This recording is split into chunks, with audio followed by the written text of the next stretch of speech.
Bine v-am găsit, dragilor din Zodia Leu, oriunde v-ați afla. Bine ați venit tuturor pe canalul meu, Tarot Flor de Loto. Eu sunt Nina, pentru cei care nu mă cunosc, și ca de fiecare dată mă bucur să vă am alături, atât pe dragii mei abonați, cum de asemenea și pe toți cei care poate sunteți pentru prima oară aici pe canal. Azi voi face lectura generală pentru ultimele zile ale lunii iulie, mai precis perioada cuprinsă între 25 până pe 31 iulie inclusiv.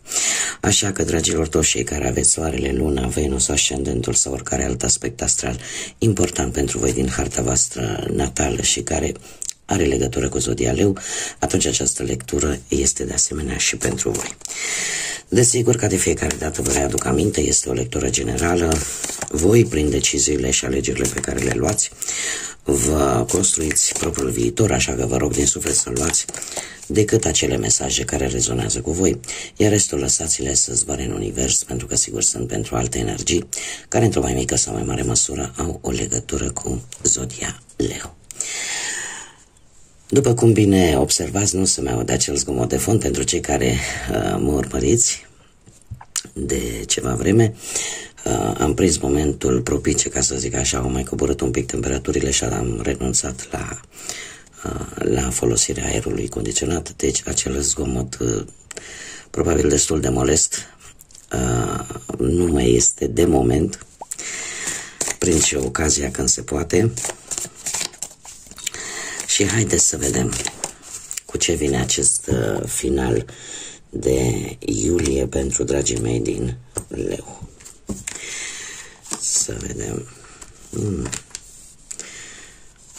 Frumos, frumos, frumos, frumos. Dragilor, sunteți într-o perioadă destul de prosperă, destul de bună, destul de echilibrată, destul de sigură, ca să zic așa, destul de stabilă.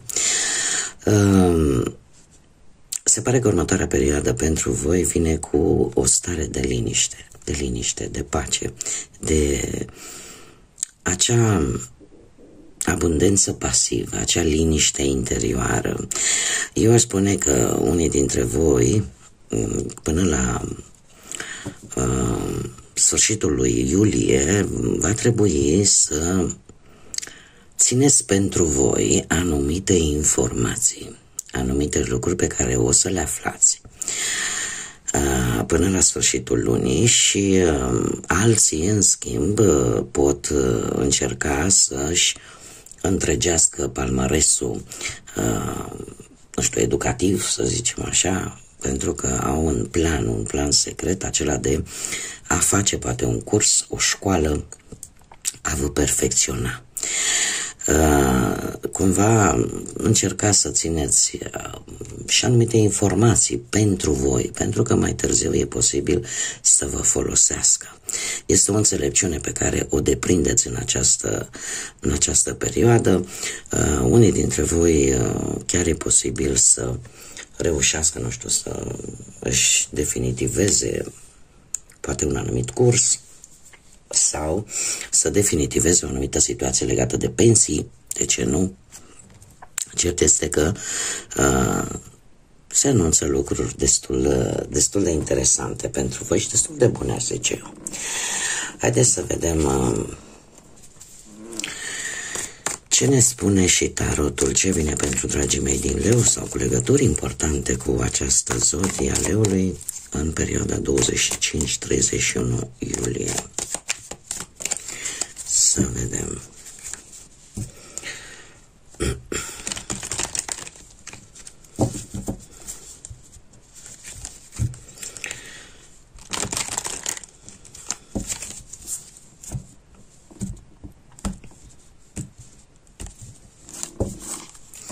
Și începem cu planul profesional. Dragilor, dragi. Hei, avem zodii de pământ, Taur, Fecioară, Capricorn, și avem de asemenea și zodia Berbec. Pe plan profesional, eu aș spune că deocamdată, dacă ai un plan, dacă ai un proiect profesional, se pare că ești totuși pe drumul cel bun. Da? Pentru unii ați început poate un nou job, de curând, în care ori ați început unul nou, ori pur și simplu ți se cer mai multe la locul de muncă. Iar lucrul ăsta ar fi posibil, puteți să-i faceți față, dar să fiți foarte planificați. În următoarea perioadă, nu știu dacă cineva din zodia Berbec sau o persoană foarte autoritară, o energie foarte autoritară, foarte, cum să zic, are un rang înalt și care cere foarte multă disciplină, foarte multă organizare. Este cineva care, de obicei, lăsând la o parte că este disciplinată, organizată, poate să fie un șef, poate să fie... E cineva care are putere, are un rang înalt, cum am mai spus, și care poate duce, mare atenție, până la sfârșitul lui iulie, la o schimbare bruscă în viața voastră profesională. Apare ceva care va distruge ori anumite obiceiuri, ori anumite discuții, ori o situație care pentru voi nu era benefică. Lucrul ăsta nu o să vă pice foarte bine, dar, dragilor, voi sunteți regi. Aici sunteți, puteți fi foarte bine voi, pentru că e un rege de bâte. E posibil ca să intrați un pic în conflict cu această energie. Să intrați un pic în conflict, un pic mai mult. De ce? Tocmai pentru că vi se cere mai multe, fără să fiți, poate, stimulați. Nu pentru că voi nu le-ați face față, pentru că voi le faceți față, indiferent ce vi s-ar cere. Doar că aici s-a creat un obicei nociv pentru voi, pe planul carierei, pe planul vostru profesional. Că e un șef, că e un coleg, că e cineva legat de muncă care va duce la o situație, să zicem așa, șocantă, aparent negativă, mare atenție, dar la care voi o să-i faceți față. De ce? Acest rege de bâte îmi vorbește de faptul că nimic nu vă poate opri, nu o să vă fie frică de provocări. Încercați să vedeți planul ăsta al muncii în viitor pe termen mai lung și trebuie să vă spun că această situație a turnului, care ne vorbește de cum să spun eu, de a fi mai precaut, de a încerca să nu comiteți greșeli și de a încerca un pic să nu intrați în conflicte, pentru că poate să fie un conflict atât de puternic încât pe moment atunci să vă afecteze foarte, să vă șifoneze un pic. Dar voi, așa cum am mai spus, chiar dacă veți traversa finalul ăsta de iulie, va fi o perioadă un pic grea, este ceva temporar, pentru că pe tine nu va face altceva decât să vă întărească și mai mult. Cum de asemenea îmi poate vorbi de o energie dintr-o altă zodie de foc. Aici deja avem o zodie de foc, Berbec, dar putem avea o altă zodie de foc, Săgetător, Leu ca și voi, sau poate chiar tot Berbec, care va încerca să te ajute să rezolvi respectiva problemă. Totuși, pe planul ăsta al muncii, atenție la impulsivitate, încercați să nu, cum să spun eu, dacă chiar vreți să evitați anumite conflicte și aveți posibilitatea de a le evita, ar fi indicat să o faceți.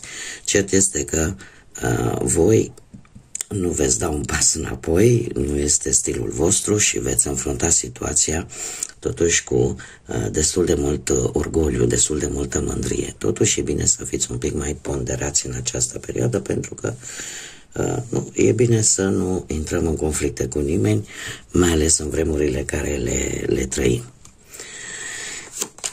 Mergem mai departe pe plan financiar. Pe plan financiar lucrurile nu au stat foarte bine pentru unii dintre voi.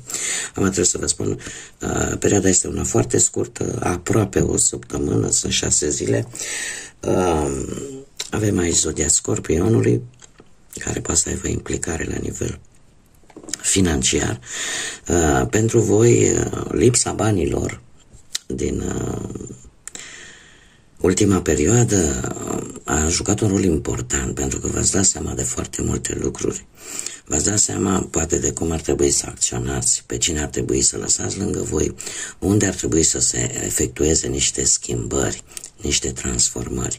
Apare într-adevăr, avem acest arcan al Scorpionului, moartea, care ne vorbește de aceste schimbări importante. E posibil ca și hazardul să vină cu o surpriză, un câștig total neașteptat. Eu vă spun că vin schimbări pozitive pentru voi, dragilor. Vin schimbări pozitive, nu vin în astea 6 zile. Ele încet vor începe să se vadă cu acest 7 de monede, așa că nu vă dați bătuți. Probabil că trebuie să aveți un pic mai multă răbdare, pentru că niște bănuți și un rezultat tare bun va veni în viitorul apropiat. Da? Pentru că ceea ce voi ați schimbat în viața voastră din punct de vedere financiar, poate modul în care cheltuiați banii, poate modul în care economiseați, poate modul în care produceați banii, veți începe să acționați, veți începe să schimbați ceva. E ca și cum ți-ai dat seama, băi, uite, dau un exemplu simplu. L-am ajutat pe cutare, pentru că voi sunteți și o zodie destul de generoasă. L-am ajutat pe cutare, mi-a fost milă de cutărică sau am cheltuit banii într-un anumit loc. Cert este că vă veți da seama de acest lucru. Noi nu mai fac treaba asta. Plus de asta, unii dintre voi, poate nu toți, unii dintre voi mergeți pe acea gândire, să zicem, un pic arhaică, care spune, dom'le, ai grijă cui dai bani, că îți dai norocul. Și vă dați seama de acest lucru și o să fiți un pic mai reținuți când o să fie vorba de dat bani așa în stânga și în dreapta și oricui. Răbdare. Răbdare, pentru că lucrurile merg într-o direcție bună pentru voi pe plan financiar. Hai să vedem cu viața sentimentală cum stați. Dragilor dragi. Dragilor, aici e vorba strict pentru cei care sunteți deja angrenați într-un cuplu, într-o relație. Aici apare un interes material foarte pregnant. Unii dintre voi aveți o relație care are ca unică bază nu neapărat iubirea, cât are partea materială. Este foarte important în relația voastră. Lucrul ăsta vă rănește, pentru că voi lăsăm la o parte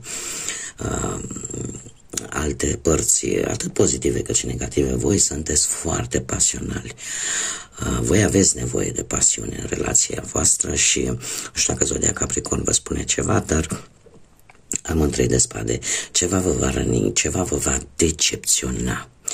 Vă va decepționa și veți fi, poate, unii dintre voi poate ați dezvoltat, cu sau fără voia voastră de-a lungul timpului, o anxietate, cum să zic eu,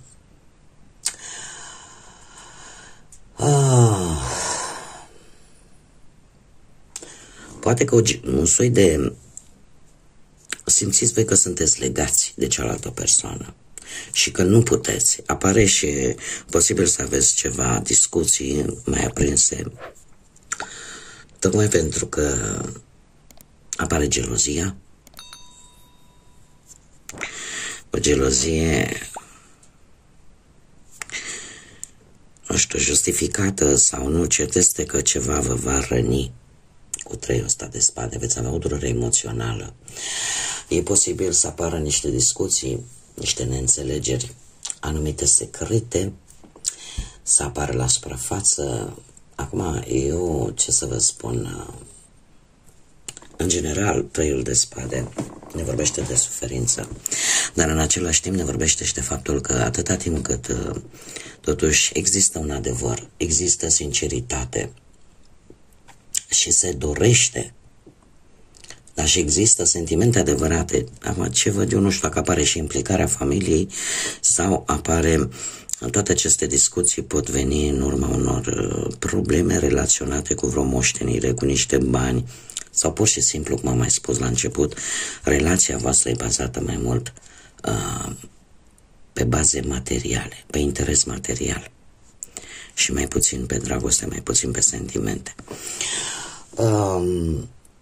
Ce aș mai vrea eu să spun? Faptul că toate aceste discuții ar putea să vină, cum am mai spus, în urma unei gândiri, probabil chiar gândirea voastră, că, domne, când stai prea mult într-o situație, într-o anumită relație, ai senzația că n-ai să poți să faci nimic singur după, sau te sperie pur și simplu ideea de a rămâne singur. Ce o să fac?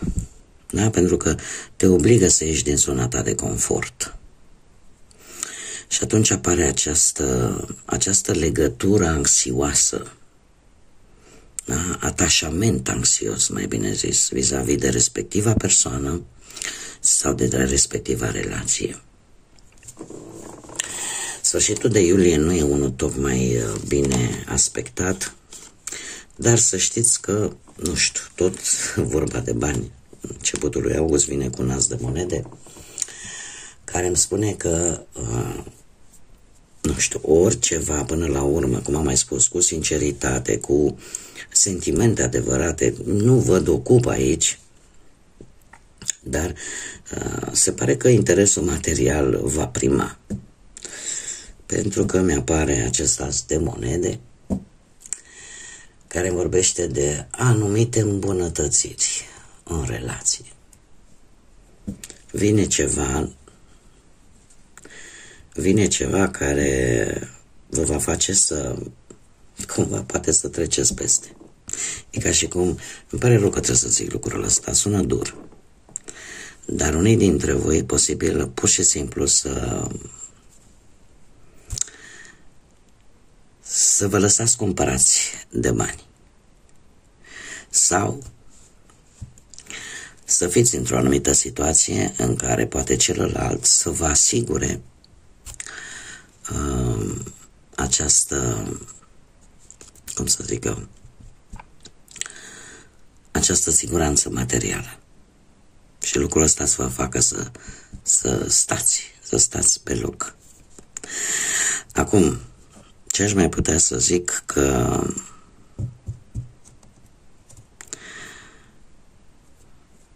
nu e o situație din care voi nu puteți ieși. Totul depinde de voi și de cum vedeți voi lucrurile. Nu știu, poate ați lăsa ca alți membri din familie să-și bage nasul în relația voastră și asta e posibil. Dar eu v-am mai spus la început, acest mesaj s-a început cu un interes material și se termină cu un interes material. Nu știu dacă vă place sau nu, eu nu pot spune ceea ce nu văd. Haideți să vedem. Pentru cei care sunteți singuri, viața sentimentală, dragilor, voi sunteți un pic blocați. Sunteți așa un pic nu știu, orică vă preocupă altceva, pe partea asta sentimentală nu prea ați avut voi noroc așa mare. Dar trebuie să vă spun că nu aduce anul, ci aduce ceasul. Pentru că în aceste ultime zile din iulie apare șansa unui nou început pe partea asta dragostei. Probabil că veți fi ajutați și de prieten, de familiar, cineva din anturajul vostru cu acest trei de monede, dar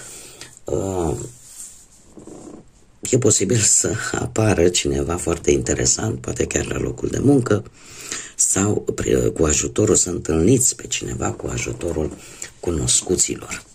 Da? Așa că se preconizează în aceste zile poate un început de nouă relație, chiar dacă voi, mare atenție, nu este deocamdată ceva de lungă durată, poate să fie ceva de scurtă durată, e ceva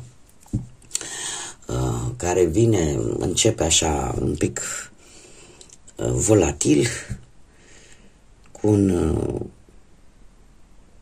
genul ăla de energie, fie ce-o fi, da? Fie ce-o fi, numai să fie. Îmi cer scuze.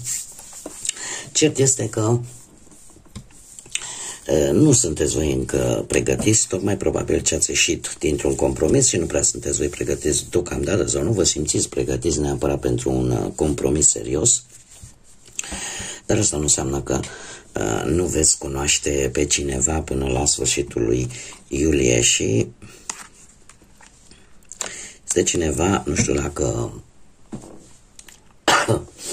nu știu dacă Zodia Fecioară vă spune ceva, este cineva destul de solitar, care îi place să stea un pic, e într-o perioadă de introspecție profundă, respectiva energie. Este cineva care a stat foarte multă vreme singură. O energie care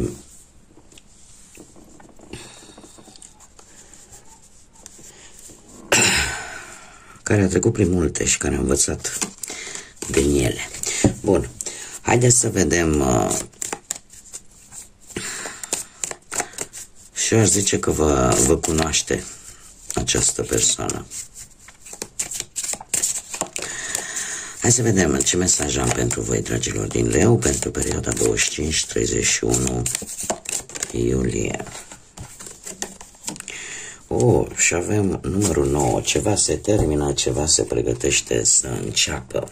Avem vulturul care ne spune poți zbura deasupra propriului tău destin cu mai multă claritate și cu mai multă forță. De ce acest mesaj? Pentru că probabil vor fi capitole, vor fi etape din viața voastră care trebuie să se închidă și să lase loc noului. Apare fructificarea efortului pe care voi l-ați depus cu ceva timp în urmă.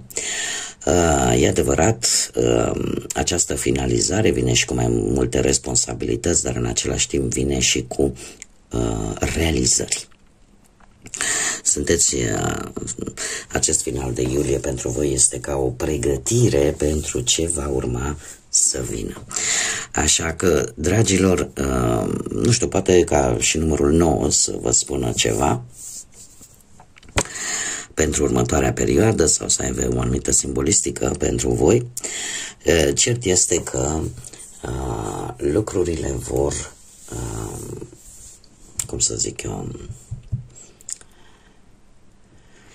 lucrurile vor evolua, ceva se va finaliza, ceva va începe. Bun, dragii mei, cam atât am avut pentru acest final de iulie. Încă o dată, la mulți ani tuturor leilor care își celebrează zilele de naștere în această perioadă. Până data viitoare când ne vom reîntâlni la o nouă lectură, încă o dată mulțumesc tuturor pentru sprijin și, desigur, vă doresc tot binele din lume, pace, echilibru, liniște în suflete, în gânduri și multă înțelepciune.